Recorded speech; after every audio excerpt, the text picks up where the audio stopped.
the worship at the garden tomb, possible site of the garden of Joseph of Arimathea, and experience the reality of the resurrection.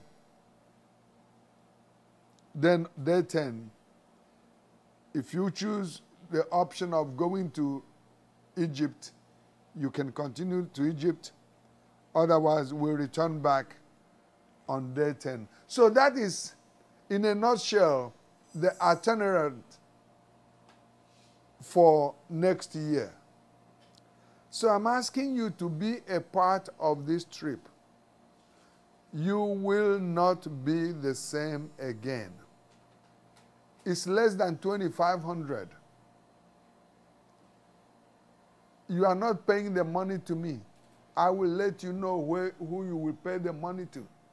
But I just want to be you to follow this pilgrimage. Go on this pilgrimage with me. Your life will not be the same again.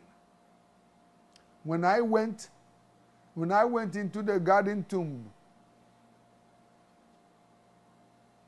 I was in awe. I was awe-stricken.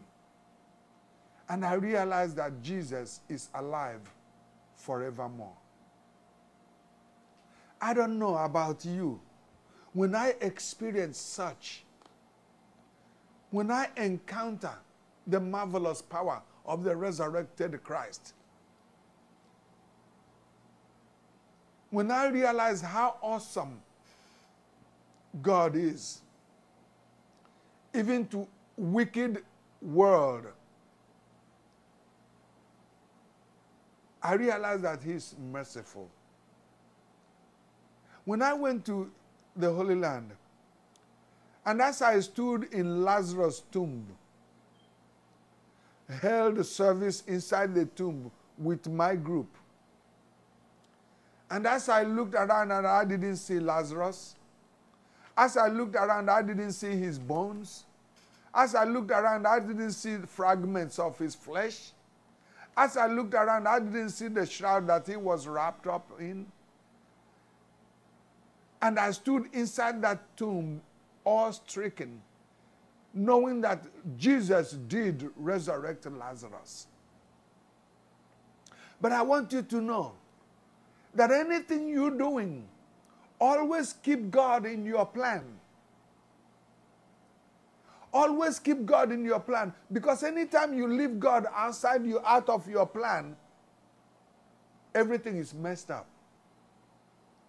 And as I stood inside Lazarus' tomb, and I could hear Jesus saying, "Father, I thank thee." That was how he prayed to God when he was about to resurrect Lazarus. He stood by the entrance of the tomb. He said, "Father, I thank thee." Now you could imagine all those Jewish mourners with their clergy collar turned backwards, just waiting to hear people cry, waiting to be hired as professional mourners to go and cry at the tomb. They were standing there with Jesus, and you could imagine his disciples, those who saw him open the eyes of the blind, those who saw him make the cripple walk, those who saw him make the dumb speak, those who saw him make the deaf hear, those who saw him perform all kinds of miracles. They were still there nudging at themselves, saying, "My brother, do you think this guy going to wake up?" Another one looked at each other and said, "Is he really going to wake up?" Then the other one said, "Well, I don't know, man. This guy, he's carrying this thing a little too far. I have seen him do all these miracles, but I don't know about resurrecting the dead." But they failed to understand that Jesus said, "Anything you ask my Father, He's going to give it to you." But the reason why we're having so much problems is because we are always running the race alone. My brother and my sister, tell God to hold your hands while you run this race. Tell him to guide your feet while you run this race. Christ is a miracle working Jesus. And he says, I am with you always, even till the end of time. You will go through the water, it will not overflow you. You go through the fire, you will not be burned. Because God has already given his angels charge over you, that you will not dash your foot against the rock.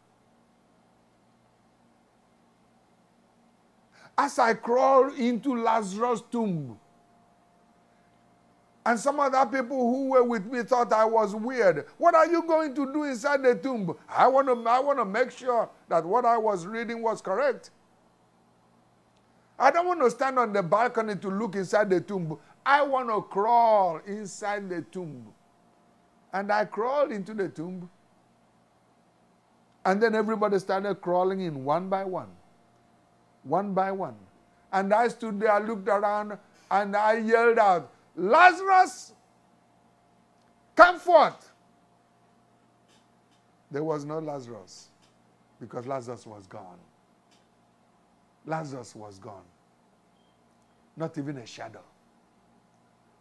Then we had a church inside the tomb.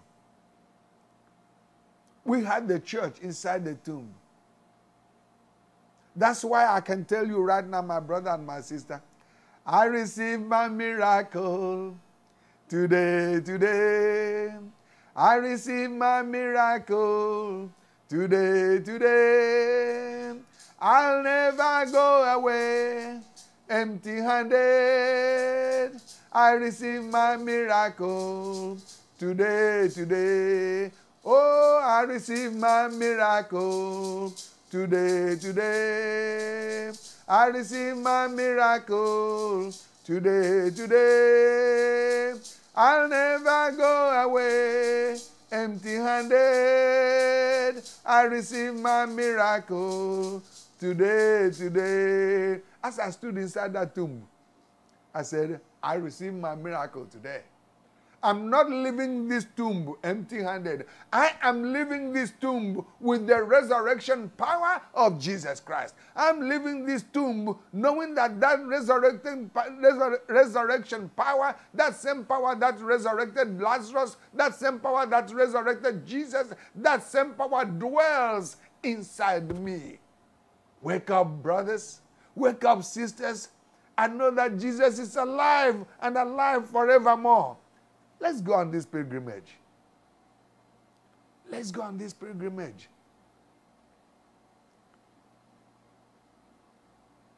Wherever you work, tell your boss that you would like to take a vacation in February.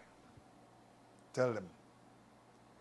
Because I would like you to experience what I experienced since I came back. Then when we came to River Jordan, when I stood inside the River Jordan, I looked up into the heavens. I said, Father, I thank thee that thou hast allowed me to step foot into the same place where your Son, Jesus Christ, was baptized. Oh, what an experience. Oh, what an experience. Then when we went to the garden tomb, when we went to Gethsemane, chills run down my body, my spine. I said, this is heaven walking on earth. Heaven walking on earth. What an experience. I'm sharing this with you because it's worth sharing. So put that date in your calendar. February 9th, 2010, that you will be going on a pilgrimage.